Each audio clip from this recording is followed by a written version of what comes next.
नमस्कार, द भारत मित्र देख रहे हैं आप और मेरा नाम अभिषेक भारती है।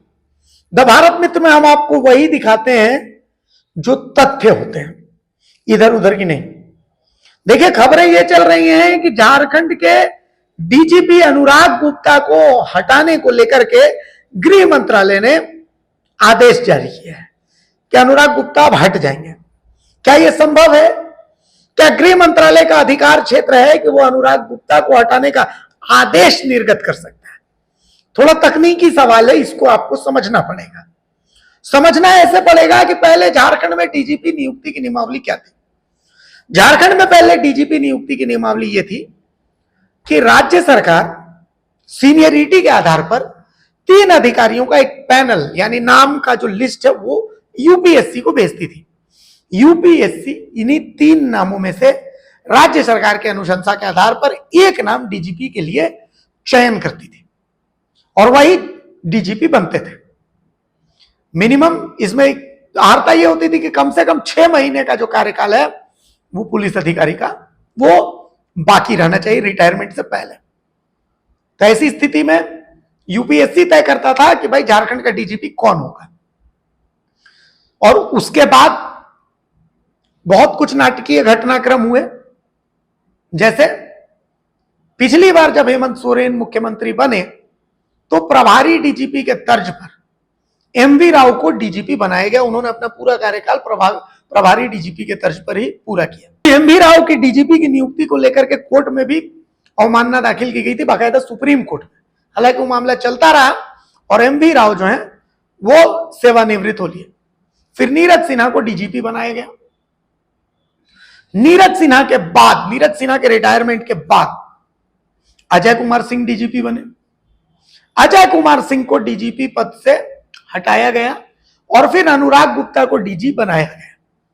लेकिन फिर झारखंड विधानसभा के चुनाव आ गए। चुनाव के दौरान इलेक्शन कमीशन ने अपनी शक्तियों का उपयोग करते हुए अनुराग गुप्ता को प्रभारी डीजीपी के पद से हटा करके अजय कुमार को फिर से एक बार डीजीपी बना दिया। हेमंत सोरेन फिर से मुख्यमंत्री बने और हेमंत सोरेन ने इस बार अनुराग गुप्ता को फिर से शपथ लेने के साथ ही अनुराग गुप्ता फिर से झारखंड के डीजीपी बने और प्रभारी डीजीपी के बाद अनुराग गुप्ता को फुल टाइम डीजीपी यानी पूर्ण रूप से डीजीपी बना दिया।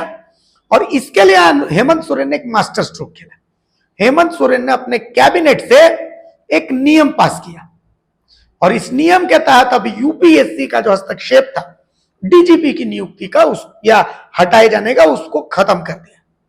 इस नियम के तहत अब राज्य सरकार के पास अधिकार है कि वो डीजीपी को हटा सकती है और वो डीजीपी को बना सकती है। डीजीपी के चयन के लिए राज्य सरकार ने एक पैनल है जिसमें एक रिटायर्ड जज होंगे, मुख्य सचिव होंगी, यूपीएससी का एक प्रतिनिधि सदस्य होगा, जेपीएससी के अध्यक्ष होंगे, तो इस तरह सेवानिवृत्त एक डीजीपी होंगे। ये एक पैनल होगा जो पैनल जो है ये तय करेगा कि झारखंड का डीजीपी कौन होगा सीनियरिटी के आधार पर। मैट्रिक 16 के आधार पर जो वेतन पा रहे होंगे उनको आईजी और डीजी लेवल के उनको ही इसमें जो है चुना जाएगा। यानी केंद्र का हस्तक्षेप अब इसमें खत्म हो गया। अब आते हैं पेज पर। इसी को लेकर के बाबूलाल मरांडी की तरफ से एक प्रेस कॉन्फ्रेंस की गई थी जिसमें कहा गया था कि यह बिल्कुल गलत तरीके से कैबिनेट में नियम लाया गया है। कैबिनेट में आप इस तरीके से नियम ला करके और पास नहीं करवा सकते। उन्होंने सवाल उठाया था कि क्या इस नियमावली को विधानसभा से पास करवाया गया, क्या इस नियमावली को राज्यपाल के पास भेजा गया, इसको लेकर के उन्होंने सवाल खड़े किए थे। और राज्य के डीजीपी अनुराग गुप्ता की नियुक्ति और एक्सटेंशन को लेकर के सुप्रीम कोर्ट में भी केस किया गया है। सुप्रीम कोर्ट ने इस मामले में राज्य सरकार को नोटिस भी किया है। तो अब जब सुप्रीम कोर्ट में मामला पेंडिंग है तो ऐसी स्थिति में क्या गृह मंत्रालय को अधिकार है कि गृह मंत्रालय आदेश या निर्देश दे सकता है कि झारखंड सरकार राज्य के डीजीपी को एक्सटेंशन ना दे? अब ये बात आई कहां से, ये भी हम आपको बताते हैं। असल में ये बात वहां से आती है कि 30 अप्रैल को राज्य के जो डीजीपी अनुराग गुप्ता उनका कार्यकाल खत्म हो रहा है, यानी वो सेवानिवृत्त हो रहे हैं। तो सेवानिवृत्त हो रहे हैं तो ऐसे में राज्य सरकार मन बना चुकी है कि उनको एक्सटेंशन मिलेगा और अंदर खाने की बात यही है कि उनको एक्सटेंशन मिल भी चुका है।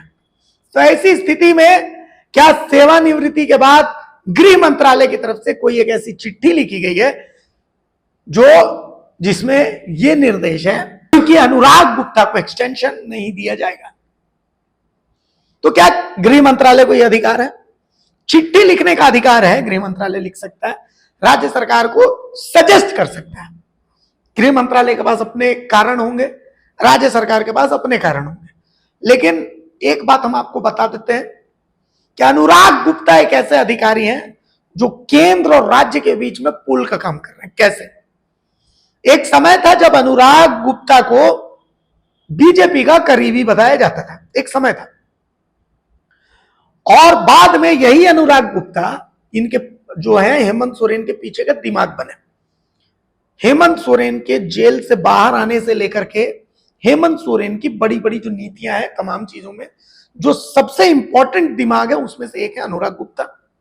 और एक डीजीपी के तर्ज पर अनुराग गुप्ता जिस तरीके से बड़े नक्सलियों का अभी जो बोकारो में एनकाउंटर हुआ है, जिस तरीके से अमन साहू का एनकाउंटर हुआ, तो इन चीजों को लेकर के अनुराग गुप्ता तारीफ भी बटोरे। हाँ, कानून व्यवस्था को लेकर के, जैसे अनिल टाइगर हत्याकांड हो या फिर जो कानून व्यवस्था, इसको लेकर के कई एक बार अनुराग गुप्ता पर निशाने भी साधे जाते हैं। बीजेपी अनुराग गुप्ता पर खासा हमलावर है। जो कभी बहुत करीबी हुआ करते थे अनुराग गुप्ता, आज बीजेपी के सबसे बड़े दुश्मन बने। वो बीजेपी जबरदस्त तरीके से उनके खिलाफ आवाज उठा रही है।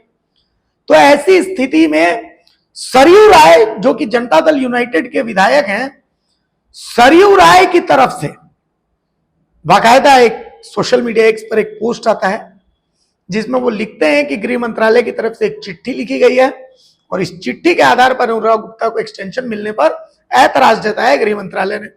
गृह मंत्रालय ऐतराज जता सकता है, लेकिन राज्य सरकार ने जो नई नियमावली बनाई उसके तहत गृह मंत्रालय और यूपीएससी का कोई हस्तक्षेप डीजीपी की नियुक्ति उनको रखने या उनको हटाने को लेकर के नहीं हो सकता है। तो ऐसी स्थिति में एक संवैधानिक मामला है। लेकिन एक बात तय कि राज्य सरकार अनुराग गुप्ता को डीजीपी के तर्ज पर एक्सटेंशन देने को मन बना चुकी है और फिलहाल 30 अप्रैल के बाद भी झारखंड के डीजीपी के रूप में आपको अनुराग गुप्ता ही नजर आएंगे। बिल्कुल 100% कंफर्म रहिए। तो इधर उधर के बहकावे में मत जाइए। फैक्ट यही है, तथ्य यही है कि संवैधानिक तर्ज पर फिलहाल गृह मंत्रालय के पास वो अधिकार नहीं है कि वो झारखंड के डीजीपी को उनके पद से हटा सके। नमस्कार, जोहार। अगर खबर पसंद आए तो आप QR स्कैन कर दें हमारा साथ। आपका एक छोटा आर्थिक सहयोग है हमारा बड़ा हौसला।